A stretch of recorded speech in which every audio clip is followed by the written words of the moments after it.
حضرت عائشہ رضی اللہ تعالی عنہا سے روایت ہے کہ جب رسول اللہ صلی اللہ علیہ وسلم غسل جنابت فرماتے تو پہلے اپنے دونوں ہاتھوں کو دھوتے، پھر دائیں ہاتھ سے بائیں ہاتھ پر پانی ڈال کر استنجا کرتے، یعنی استنجا کے لیے بایاں ہاتھ استعمال کرنا چاہیے جبکہ پانی دائیں ہاتھ سے ڈالنا چاہیے، پھر نماز کی طرح کا وضو کرتے، اس کے بعد ہاتھوں کی انگلیوں سے سر کے بالوں کی جڑوں کو پانی سے تر کرتے، یعنی پورے سر کی سکن اور بالوں کی جڑیں اچھی طرح ویٹ ہونی چاہیے، دھلنی چاہیے، 3 لپ پانی سر میں ڈالتے، یعنی 3 times ایٹ لیسٹ سر پہ پانی پور کرتے، اور پھر سارے بدن پر پانی بہا دیتے، آخر میں پھر پاؤں دھوتے۔ اسے بخاری اور مسلم نے روایت کیا ہے۔ پاؤں دھونے کی حکمت کیا ہے؟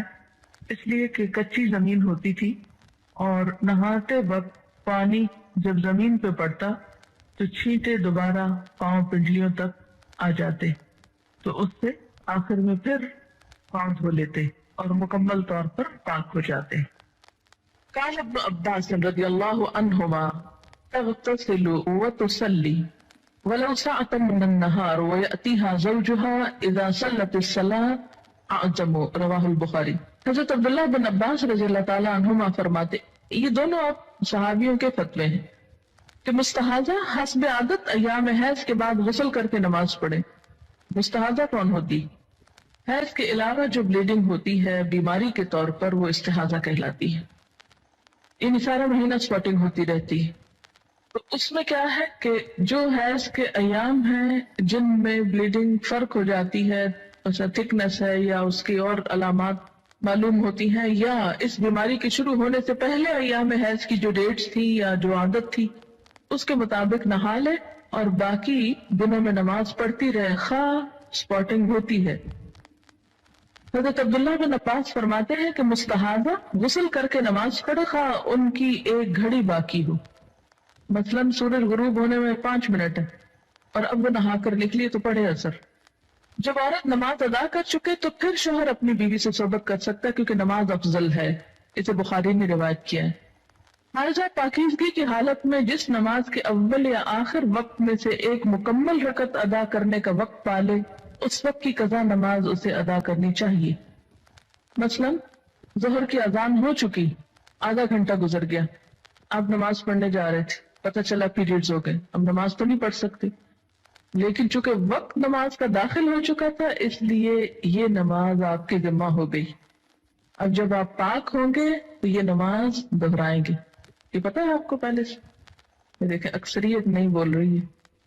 اس سے اندازہ کریں کہ ہم اپنے دین کے فرائض کو کس حد تک جانتے ہیں اور ہمارے بڑوں نے ہم کو کیا بتایا، اور اگر ایسی باتیں کلاس میں کی جائیں تو پھر یہ شرم و حیا کے خلاف۔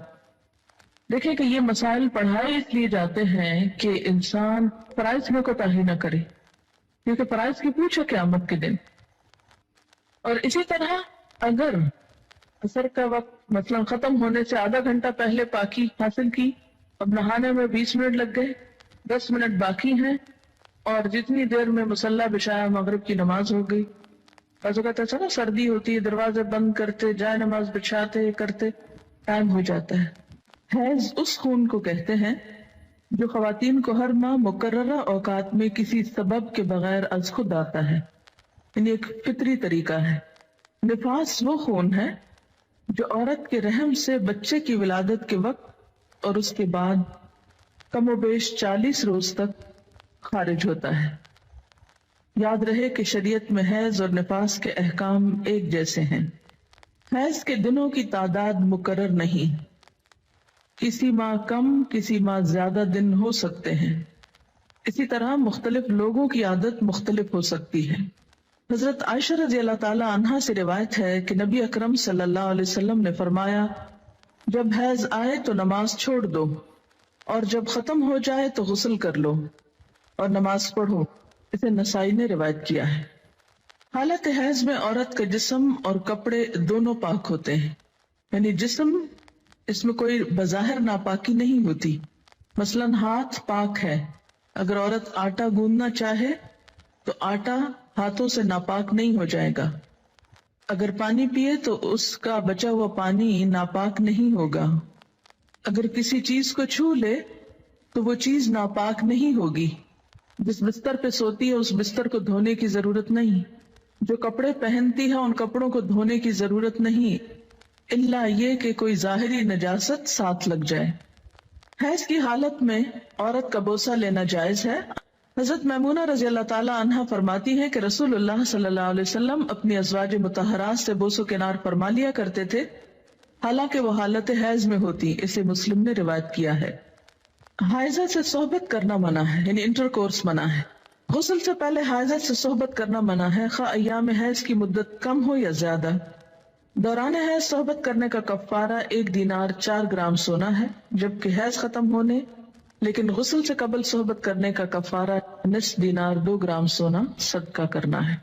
حضرت ابو ہریرہ رضی اللہ تعالی عنہ کہتے ہیں کہ رسول اللہ صلی اللہ علیہ وسلم نے فرمایا، جو شخص حائضہ سے صحبت کرے یا عورت سے دبر کے راستے سے صحبت کرے عمل قوم لوط کی طرح، یا نجومی کے پاس قسمت کا حال معلوم کرنے آئے، تو اس نے گویا محمد صلی اللہ علیہ وسلم پر نازل شدہ تعلیمات کا انکار کیا. اسے ترمذی نے روایت کیا ہے. حضرت عبداللہ بن عباس رضی اللہ تعالی عنہ سے روایت ہے کہ رسول اللہ صلی اللہ علیہ وسلم نے غسل حیض سے قبل اپنی بیوی سے صحبت کرنے والے آدمی کے بارے میں فرمایا کہ وہ 1 دینار 4 گرام سونا یا نصف دینار 2 گرام صدقہ کرے. اسے ابو داؤد نے روایت کیا ہے.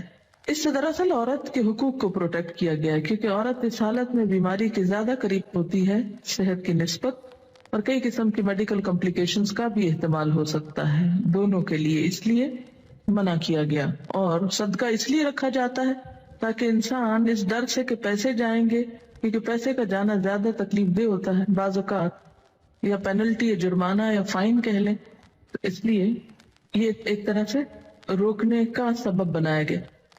حائضہ طواف کے علاوہ باقی سارے مناسک حج ادا کر سکتی ہے. باقی مناسک حج کیا ہے؟ مثلا احرام پہننا، اسی طرح عرفات جانا، منا جانا، کنکریاں مارنا، یہ تمام چیزیں درست ہیں، لیکن طواف نہیں ہو سکتا. شروع میں صحیح ہو سکتی تھی لیکن چونکہ اب وہ مسجد کا حصہ ہو گئی ہے اس لیے صحیح کرنا بھی درست نہیں. حائضہ نماز پڑھ سکتی ہے نہ روزہ رکھ سکتی ہے، یعنی نہ نماز پڑھ سکتی ہے نہ روزہ رکھ سکتی. تو اب کتنی چیزیں منع ہو گئی؟ طواف، نماز، روزہ. حیض شروع ہوتے ہی روزہ ختم ہو جاتا ہے، خاص سورج غروب ہونے سے 1 لمحہ ہی پہلے کیوں نہ آئے.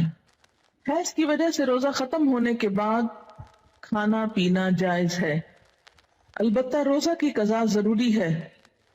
حائضہ کے لیے روزہ کی قضا ہے، نماز کی نہیں. ہمارے یہاں عام طور پر یہ خیال پایا جاتا ہے نا کہ اگر پیریڈز آ بھی جائیں تو روزہ نہیں توڑنا چاہیے اور کچھ کھانا پینا نہیں چاہیے، اس دن کا ہو جاتا ہے. یہ خیال غلط ہے. دوسرا یہ کہ یہ کہا جاتا ہے کہ چلیں اگر نہیں کھائے پیئیں گے تو روزے کا ثواب مل جائے گا. ایسی بھی کوئی بات کہیں نہیں لکھی ہوئی. جب روزہ ہوا ہی نہیں تو ثواب کا ملا؟ ناپاک حالت میں روزہ رکھنے کا یہ ثواب ہے، الٹا گناہ ہے. یعنی ناپاکی میں کس نے روزہ رکھنے کو کہا؟ اور جب روزہ ہی نہیں تو کھانا پینا کیوں حرام کر لیا اپنے اوپر؟ یہ دین میں خود ساختہ پابندیاں ہیں. بہت سے لوگ بسا اوقات عورتوں کو پرووک کرتے ہیں یہ کہہ کر دیکھو اسلام نے تمہارے ساتھ کیسی زیادتی کی، اور اسلام میں تو عورت کو کوئی حیثیت ہی نہیں دی گئی، اس کے دین میں بھی نقص بتایا گیا. تو نقص اور نقصان کمی کے لیے ہے، کسی عیب اور خرابی کے لیے نہیں. اب آپ دیکھیے کہ نماز میں تو کمی ہوتی ہے لیکن اس وقت میں جو تکلیف کی اذیت کی کیفیت ہوتی ہے اس کا صلہ بھی ملتا ہے، کیونکہ اللہ تعالیٰ نے لکھ دیا نا یہ. تو جو چیز اللہ تعالیٰ کی طرف سے آتی ہے اس پر انسان صبر کرے. جیسے بازو کو پین بہت ہے یا کوئی اور ایسی کیفیت ہے تو یہ ایسے حالات میں صبر کرنا جو ہے وہ اجر کا سبب ہے. اگر ادھر سے کمی ہوئی تو ادھر سے بڑھ بھی گیا اجر. ٹھیک ہے. دوسری بات یہ کہ کمی سے مراد نمازوں کی تعداد میں کمی ہے، جس کو آپ بعد میں عام حالات میں نفل وغیرہ پڑھ کے بھی پورا کر سکتے ہیں، یا پھر یہ کہ کمی سے مراد اس اعتبار سے کمی بھی ہے کہ ایک مثلا تہجد کی روٹین آپ بناتے ہیں یا نمازوں میں خشوع و خضوع کی روٹین بناتے ہیں، این ابھی آپ اس حالت میں ہوتے ہیں کہ نماز چھوٹ جاتی ہے. اب کیا ہو گیا؟ نہ صرف یہ کہ وہ چند دن نمازوں کی کمی بلکہ دوبارہ ایک اچھی حالت میں آنے کے لیے، دوبارہ سے نئی عادت بنانے کے لیے پھر ایک مشکل پڑ جاتی. تو بعض اوقات لوگ نماز ہی چھوڑ دیتے ہیں، بمشکل عادت پڑنے لگتی ہے کہ چھٹی ہو جاتی ہے اور چھٹی ہوتے ہی پھر چھٹی کر لی جاتی ہے ساتھ. تو یہ ایک انسانی نفسیات بھی ہے. اس سے پھر دین میں پیچھے رہنے کا اندیشہ ہوتا ہے. یہ بتا کے الارم کیا گیا ہے، نہ کہ کوئی ایپ بتانا مقصود ہے. کہ اگر آپ کو یہ بتایا جائے کہ آپ کے بزنس میں یا فلاں چیز میں کمی ہو جاتی ہے اس چیز سے، تو آپ کیا سوچتے ہیں؟ بزنس چھوڑ دوں، کام ہی چھوڑ دوں؟ نہیں، آپ سوچتے ہیں اچھا اس کمی کو پھر اور کہاں سے پورا کروں. کسی بھی چیز میں جب کسی بھی چیز کی کمی کا سبب بنتا ہے اور اس کو بتایا جاتا ہے یہ کمی ہونے لگی ہے. مثلا اگر کسی کو بتایا جائے کہ مارکیٹ میں فلاں پروڈکٹ نہیں آ رہی ہے جس کی وجہ سے فلاں فلاں کی سیل پر اثر پڑ جائے گا اور ایک دم کمی ہوگی، بزنس ڈاؤن ہوگا، تو انسان مایوس ہو کے بیٹھ نہیں جاتا بلکہ کچھ اور سٹرگل شروع کرتا ہے کہ کسی اور طریقے سے کمی پوری کی جائے. تو یہاں بھی جب یہ بتایا گیا کہ میں نقصان دین ہاں، تو اس کا مطلب یہ ہے کہ اس کمی کو کسی اور طریقے سے پورا کیا جائے. یہ ایک خیرخواہی بھی ہو سکتی. اگر کوئی عورت رمضان میں فجر کی اذان سے پہلے حیض سے پاک ہو جائے اور غسل کا وقت نہ ہو تو پہلے روزہ رکھ کر بعد میں غسل کر سکتی. لیکن اگر اذان کے بعد پاکی ہوئی ہے، یعنی بعد میں بھی اسپاٹ لگا ہے اور سورج نکلنے کے بعد آپ پاک ہو رہے ہیں اور نہا رہے ہیں اور روزہ آپ صبح سے رکھ چکے ہیں، تو وہ روزہ نہیں ہوتا. کپڑے پر حیض کے خون کا داغ لگ جائے تو اتنی جگہ دھو کر اسی کپڑے پر نماز ادا کی جا سکتی ہے. حائضہ کے لیے مسجد میں ٹھہرنا جائز نہیں، البتہ گزر سکتی. حالت حیض میں جائے نماز کو ہاتھ لگانا، جائے نماز پر بیٹھنا، ذکر کرنا اور تسبیح اور تحلیل نیز دعا وغیرہ کرنا جائز ہے. کہ بعض اوقات لوگ تسبیح نہیں اٹھاتے یا جائے نماز نہیں اٹھاتے، تو یہ بات درست نہیں. حضرت ام عطیہ رضی اللہ تعالی عنہا سے روایت ہے کہ رسول اللہ صلی اللہ علیہ وسلم نے حکم دیا کہ دونوں عیدوں کے دن ہم حیض والی اور پردہ نشین یعنی تمام عورتوں کو عیدگاہ لائیں تاکہ وہ مسلمانوں کے ساتھ نماز اور دعا میں شرکت کریں. البتہ حیض والی عورتیں نماز نہ پڑھیں. اسے بخاری اور مسلم نے روایت کیا ہے. عید کے موقع پر نماز کے لیے سب کو نکلنے کا حکم دیا گیا، جس میں حیض والی اور پردہ نشین عورتوں کو بھی کہا گیا کہ نکلیں. جو کبھی نہیں نکلتی وہ بھی نکلیں تاکہ مسلمانوں کے ساتھ نماز اور دعا میں شرکت کریں. البتہ حیض والی عورتیں نماز نہ پڑھیں. تو اس سے کیا پتہ چلتا ہے کہ عیدگاہ تک جانا، وہاں بیٹھنا اور دعا میں شریک ہونا ایسی عورتوں کے لیے بھی جائز ہے. حیض کا خون نہ لگے تو حائضہ کے کپڑے پاک رہتے ہیں جنہیں دھوئے بغیر نماز پڑھی جا سکتی. حائضہ کا دوپٹہ یا چادر اوڑھ کر دوسری عورت نماز پڑھ سکتی ہے. حیض سے پاکیزگی حاصل کرنے کے بعد اگر خاکی یعنی براؤن یا زرد یعنی یلوش پانی خارج ہو تو دوبارہ غسل کرنے کی ضرورت نہیں. حیض سے پاکیزگی حاصل کرنے کے لیے بے جا عجلت اور بے جا تاخیر دونوں سے کام نہیں لینا چاہیے. بے جا عجلت کا کیا مطلب ہے کہ انڈیو جلدی، یعنی کب پاک ہوگی، کہیں نماز نہ چلی جائے، کہیں روزہ نہ چلا جائے، اچھا نہا لی، پھر دیکھا کہ ابھی تو نہیں پاک ہوئے، پھر نماز چھوڑ دی، پھر روزہ توڑ دیے، پھر نہا لیے. تو یہ کھیل نہیں بنانا چاہیے اس کو. اسی طرح بے جا تاخیر کے پاک بھی ہو چکے ہیں لیکن نہائی نہیں رہے، محض سستی کے مارے کہ اچھا ایک دو نمازیں اور چھوڑ لیں، آرام کر لیں، تو ایسا نہیں کرنا چاہیے. غسل حیض میں تاخیر ہونے پر قضا نمازیں ادا کرنا چاہیے. یعنی اگر کسی وجہ سے پانی ختم ہے، پانی نہیں ہے، یا کئی سفر کی حالت میں ہے کہ ٹائم پہ نہیں پہنچے آپ کہ نہا سکیں، یا کوئی وجہ بن گئی، یعنی جان بوجھ کے نہیں ہو گیا ایسے، تو پھر کیا ہے، جب نہا چکے تو پچھلی نماز لوٹائیں. مستحاضہ حسب عادت ایام حیض کے بعد غسل کر کے نماز پڑھیں. مستحاضہ کون ہوتی؟ حیض کے علاوہ جو بلیڈنگ ہوتی ہے بیماری کے طور پر، وہ استحاضہ کہلاتی ہے. یعنی سارا مہینہ سپاٹنگ ہوتی رہتی ہے. تو اس میں کیا ہے کہ جو حیض کے ایام ہیں جن میں بلیڈنگ فرق ہو جاتی ہے، اچھا تھکنس ہے یا اس کی اور علامات معلوم ہوتی ہیں، یا اس بیماری کے شروع ہونے سے پہلے ایام حیض کی جو ڈیٹس تھی یا جو عادت تھی اس کے مطابق نہا لے اور باقی دنوں میں نماز پڑھتی رہے خواہ سپاٹنگ ہوتی ہے. حضرت عبداللہ بن عباس فرماتے ہیں کہ مستحاضہ غسل کر کے نماز پڑھے خواہ ان کی ایک گھڑی باقی ہو. مثلاً سورج غروب ہونے میں 5 منٹ ہے اور اب وہ نہا کر نکلی تو پڑھے اثر. جب عورت نماز ادا کر چکے تو پھر شوہر اپنی بیوی سے صحبت کر سکتا ہے کیونکہ نماز افضل ہے. اسے بخاری نے روایت کیا ہے. حائضہ پاکیزگی کی حالت میں جس نماز کے اول یا آخر وقت میں سے ایک مکمل رکعت ادا کرنے کا وقت پالے اس وقت کی قضا نماز اسے ادا کرنی چاہیے۔